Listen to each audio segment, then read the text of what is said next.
Hello everyone, it's Chloe coming to you from a slightly different atmosphere and location and video genre. This is going to be a little bit different from all my other videos, so if you're just interested in vlogs, probably not the video for you. But I recently got a new car. It'll be 2 weeks tomorrow's Friday, yeah. So I just figured I would make like a little review video of the car and like show some stuff, because when I was looking for this car, like debating like what I wanted and stuff, there weren't a ton of videos.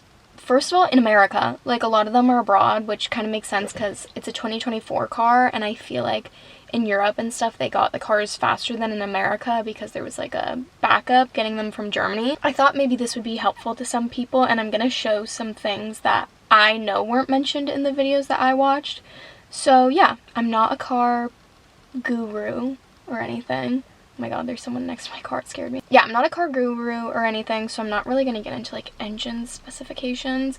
More just like, if you're like me and just want like a functional car, worth your money, yada yada yada. Also, I came to a location, like a lookout, because it's like a pretty view, so I could show the car in like a nice setting, and it's a lot more busy than I was expecting when it's like not even a nice day. It's like gloomy out, so like I don't think the sunset's gonna be that great. And they changed the parking, so like I was gonna park like further up this hill where like no one else was, and it was like all red, so I was like, never mind. So there's a lot of people walking around, but hopefully they just think I'm on like a FaceTime. So yeah, without further ado, the car I got is a Mercedes Gla 250 2024, and the car I used to have was a Mercedes C350 2008. So a big jump in like technology and having a car.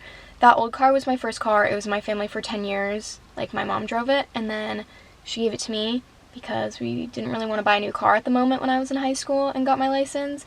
So then I drove it for another 5 years. So the car has been in the fam for 15 years.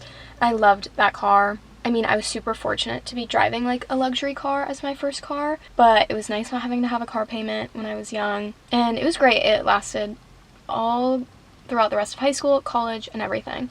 So love that car. We called her Mercedes. I miss her.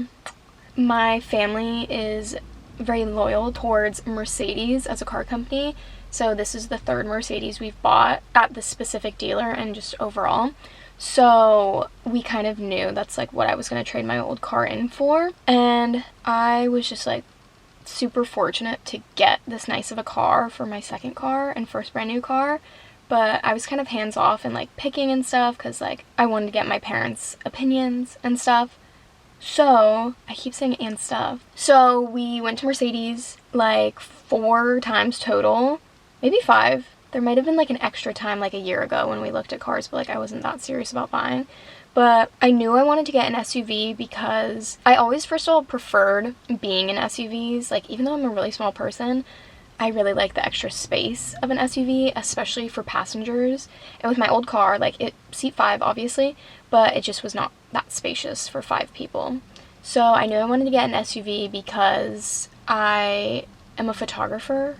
If you don't know that, that's kind of random. I'm a photographer, and when my career gets more successful, I'm definitely going to be transporting a lot more equipment. So I was like, let me get an SUV so I can fit more equipment and just have a little bit more space. Which was funny because I never actually wanted an SUV before. Like, I didn't really like driving them, but you'll see why I chose the car I chose. Settled on an SUV, and then the question was what model, because Mercedes has so many GL blanks, like those are their SUVs. And I originally was debating between the GLA, GLB, and GLC. I didn't need anything bigger than the GLC. So we went a couple times, test drove. The only reason I was even considering the GLC in the first place was because of the parking assist, which like it parallel parks for you. I can talk about that a little bit more later. And wireless CarPlay. Other than that, there wasn't anything super specific to the GLC that I was liking. So we kind of quickly moved on from that. I also honestly disliked the screen because the GLC has this like huge kind of Tesla looking screen, and my mom had a rental car that had that screen and I did not like it. I found it honestly confusing to have everything being on a screen rather than having some buttons and then some stuff on the screen.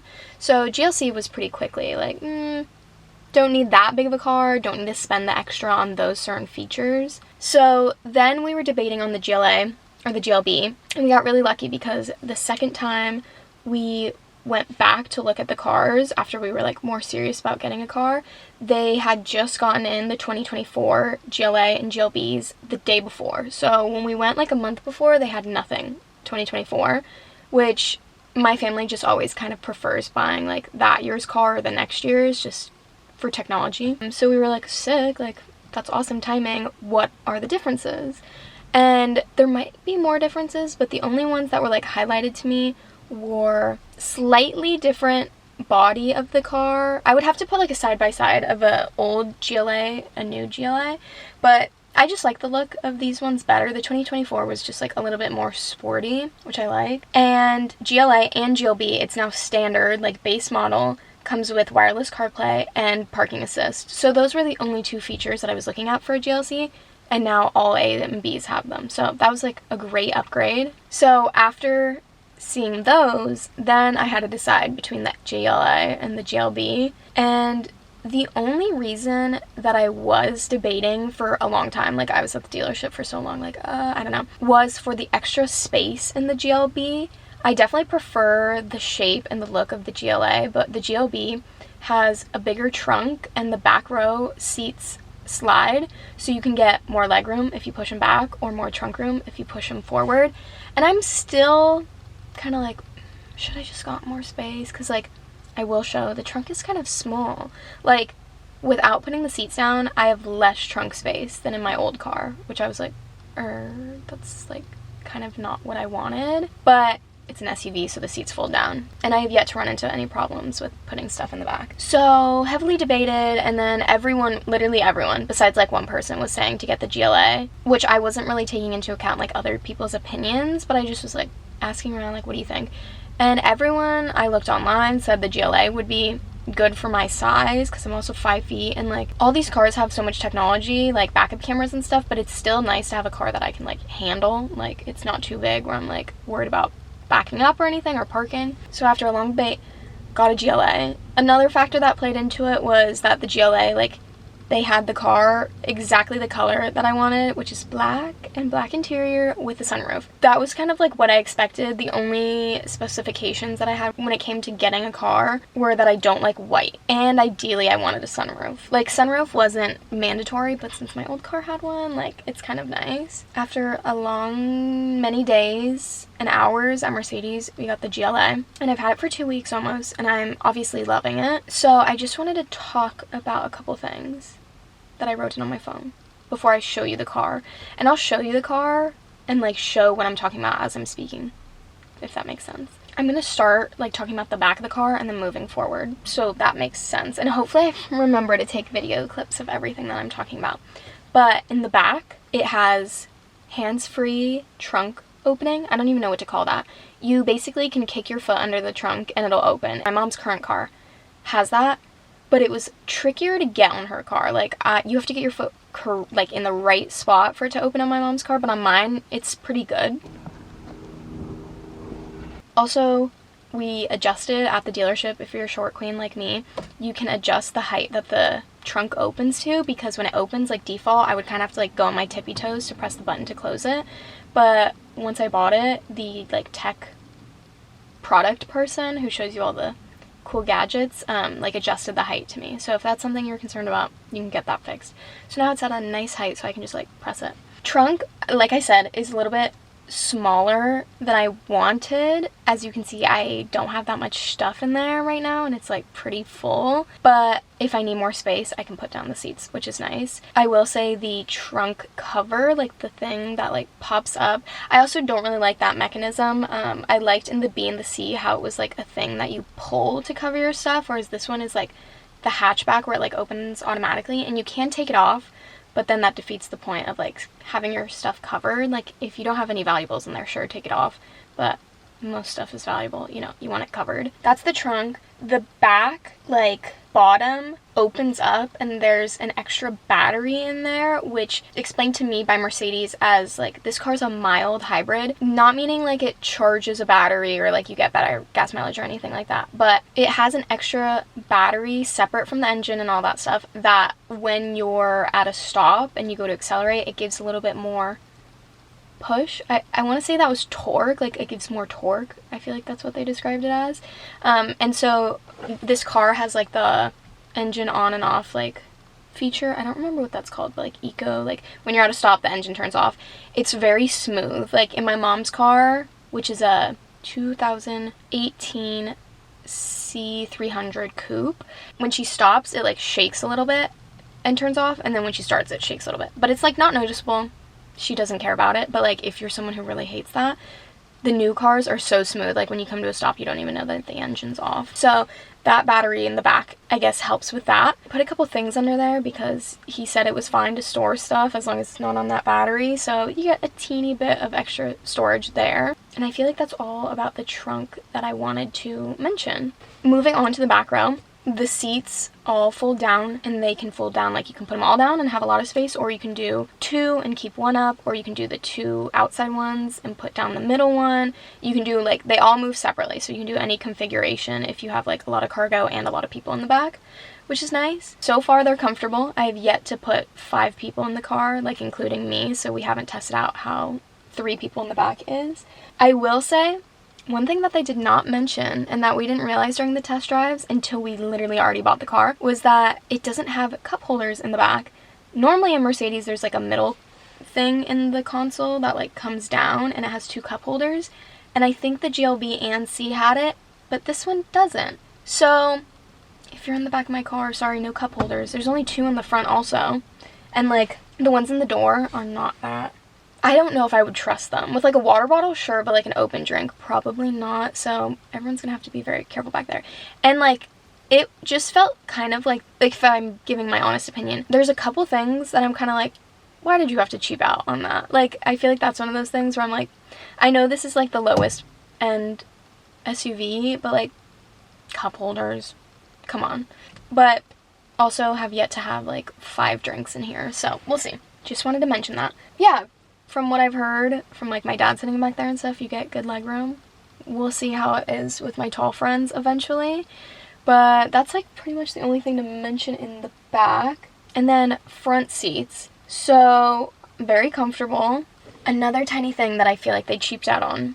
The newer Mercedes, like from 2016 or something on, have this little like on the seat, this like front part can come out. So if you have long legs, you can kind of extend your seat for like more comfort.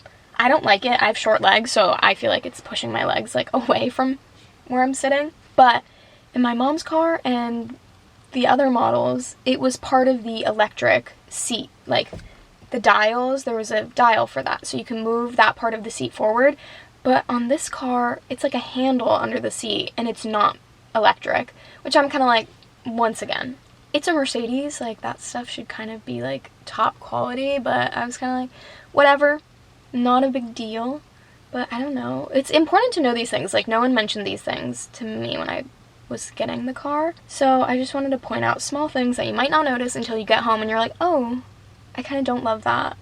But I'll put a video of what I'm talking about. The middle console is the same. I feel like it is a little bit smaller than my car. It has 2 USB-C chargers, which is good for me because I have the newest iPhone. But for other people, if they don't have like the supercharger, there's like there's still a cigarette lighter, so you can put an old charger in there, which, are those good for the car still? Like, I don't know. I've heard that they're kind of bad for the car.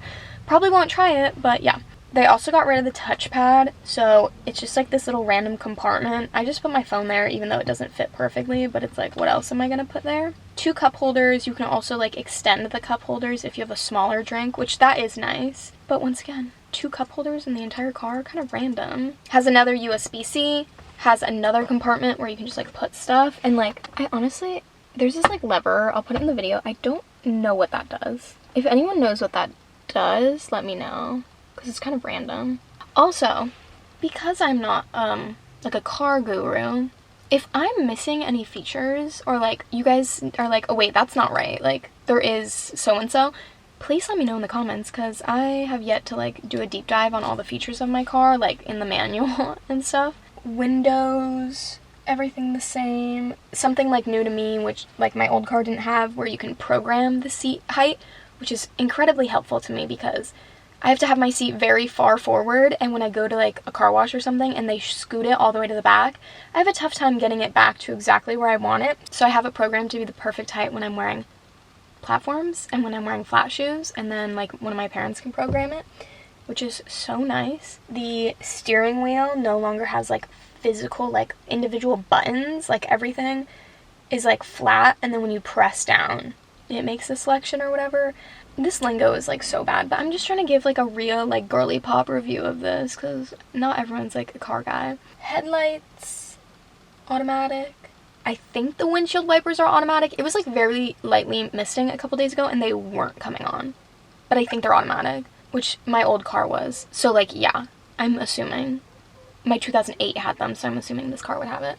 I actually prefer this type of media setup where it's the long screen, your vents, and then buttons for the air conditioning, because I don't have to fidget with the screen if I just want air conditioning. Like, that's why I was saying, like, I don't like when it's all on the screen, because then you're kind of like, oh, like, yeah, you get muscle memory where everything is, but if I'm driving, like, I don't even have to look, and I can change the air conditioning, so I like that. Comes with seat heaters, which I think is a default, which is also really nice. Like, seat heaters, even in California, they're nice. I use Apple CarPlay, which is super nice wireless, because you used to have to plug your phone in and charge, which is, it's not good to charge your phone for that long, and you just like don't have to have that cord sticking out.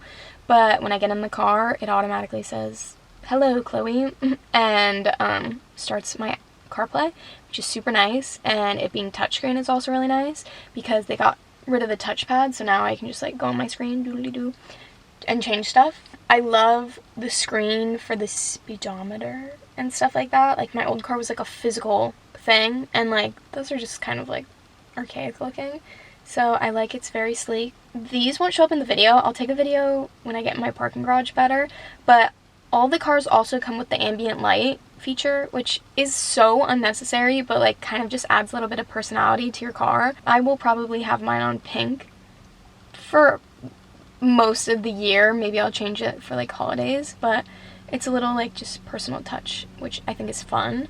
I like how the air conditioning vents look. They change colors when you change the temperature, so if I have the air on and I'm making it colder, the vent will turn blue, which I think is really just funny, like, and fun. Like, if you're looking, I don't know, and not paying attention, you can be like, oh, now it's warmer, now it's colder. Like, once again, little touches that are super unnecessary, but I still like.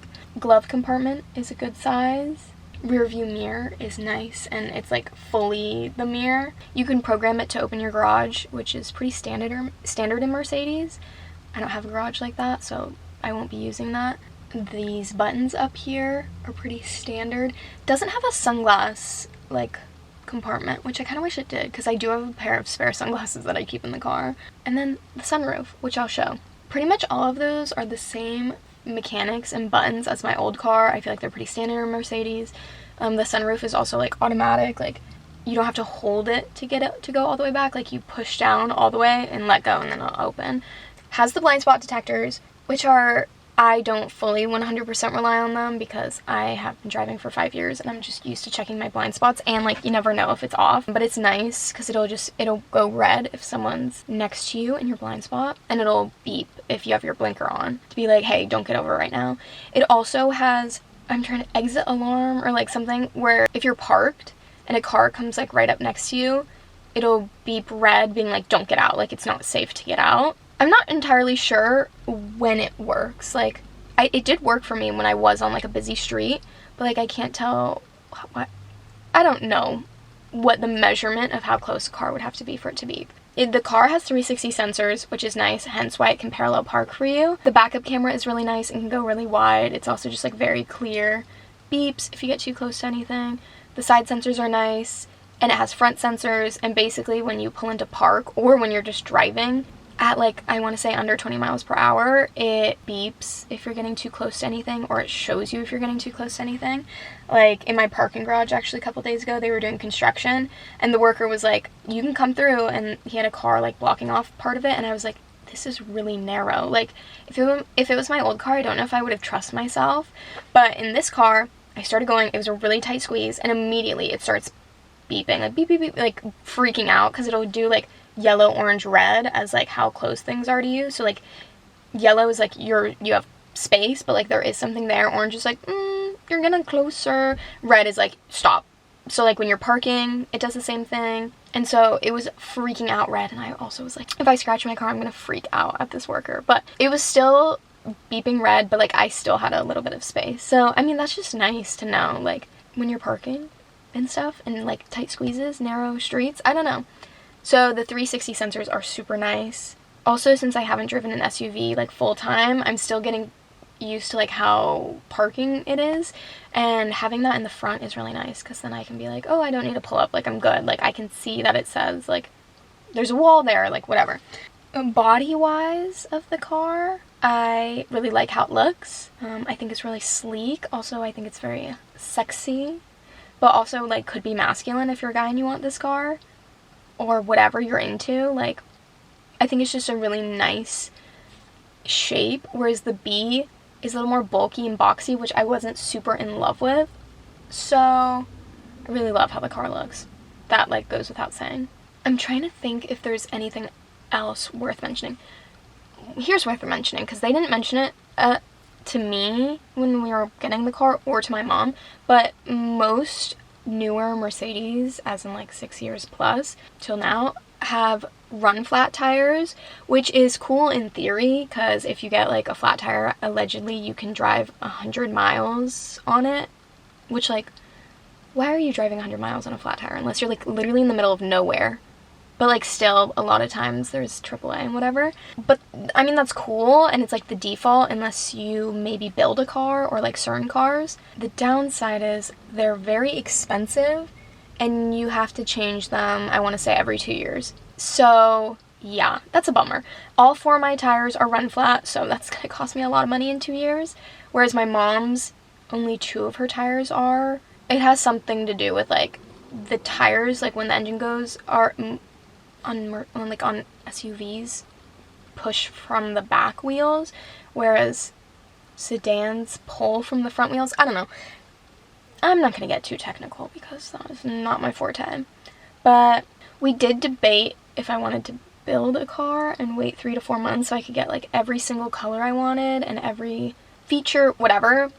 But we decided against that because it would take like 3 to 4 months, and that's like what they say, and that always takes longer. So if that's something you're interested in, they have a couple cool colors, like dark gray and stuff, but I just had a dark gray car, so I was like, why not black? And now me and me and my parents have black cars, so we kind of match. When you buy your car, I think at all Mercedes, you get 1 year free of the Mercedes Me app, which I actually have yet to use, but it is a really cool app. It's kind of like a Tesla, where if you forget to lock your car and you walk away, it'll pop up on your phone saying like, do you want to lock your car? And then you can lock your car. You can also start the engine, but it won't like unlock, so like no one can get in your car and drive away. But remote, you can start the engine and start heating or cooling the car, which heat in the Midwest and stuff, that would be so slay. Here, not super helpful, but cooling honestly could be helpful in summer, because like I also have black seats, so like just turning on the air for a couple minutes before I get in the car might be helpful if I'm parked outside. Obviously Mercedes dealerships have like a lot of amenities and stuff, like airport parking at some of them, like the one I bought my car from, you can park at their airport shuttle place. But that's all like stuff you can talk to your dealership about, because I'm not an expert, but I just wanted to like make a pretty easy to comprehend video so that like maybe people who don't know a ton about cars could kind of get a better understanding of this car specifically. A tip my friend gave me was to keep a microfiber cloth in your car to clean off the screens and stuff, which actually has been really helping. I'm just like cleaning the fingerprints off my touchscreen right now. If you have any questions that I could answer, not knowing much about like the car engine and stuff, I do know it's a I want to say twin turbo 4-cylinder, no, twin turbo 4-cylinder 2-liter engine, 2-liter 4-cylinder, whatever any of those words mean. It's a slower engine, a smaller engine than my old car, which like had a lot of pickup. But this car does have sport mode, not sport plus like my mom's car. Sport plus, like, you can zip around in that car, but it has sport. So like if I ever need to, like, if I'm entering like a really short freeway ramp and I need to like accelerate faster than what it already does, I could put that mode on, but I have yet to have any problems with that. It also has eco mode, which my mom religiously uses. And then we asked the Mercedes dealership about it, and they said it doesn't change much, like gas wise, like maybe like the difference is like a mile of gas saved or something like that. Like, I don't know, I'm gonna keep using it. You definitely, when you're in eco mode, get less of a pickup. Like if I'm stopped, the car kind of has to try harder to pick up speed, whereas like in comfort, like it's good to go. But yeah, those are some more features. If you have any questions that I can answer reasonably, leave them below. Or if you want my opinion, I would say if you want, I don't know, I down the line may wish I had more trunk space, but at the moment it's fine. And I also used to keep a lot of junk in my car, which I'm like, I need to get that all out. If you like the look of the B better, I would say it would be worth it because you do get that extra space. But if you want something small and cute and like you may be living in a bigger city where parking's harder, this would probably be easier to park just in general. And if you're a small person like me, kind of easier to manage. But I love my new car. Super lucky. If you have any fun little tricks like about the car, let me know. Yeah, I think that's all I had to say. I'm dreading actually getting out of my car and filming all these clips because there's a lot of people around, but I will do it for you. I'll do it. Yeah, I hope you guys found this helpful because I found a couple creators that make really good videos. Like, there are features that Mercedes didn't mention that I saw in other videos, but they were all like in the UK and like 30-minute long videos, which I don't know how long this will be, so I'm not going to say anything about that. But if you want a quick, easy to understand explanation, I hope this helped. And if any of you are looking on getting this car or like get it, let me know because that's so fun and we can twin. But I'm gonna go now because it's about to be sunset and I want to get good clips of the outside of the car while it's good lighting. So I will talk to you in the next one. It will be a vlog. This is like a once-in-a-lifetime thing. Not once in a lifetime, but I'm not going to be making these videos that often. Unless it's something that you like. I don't have much stuff to review. But like, if anyone's interested in these things, let me know.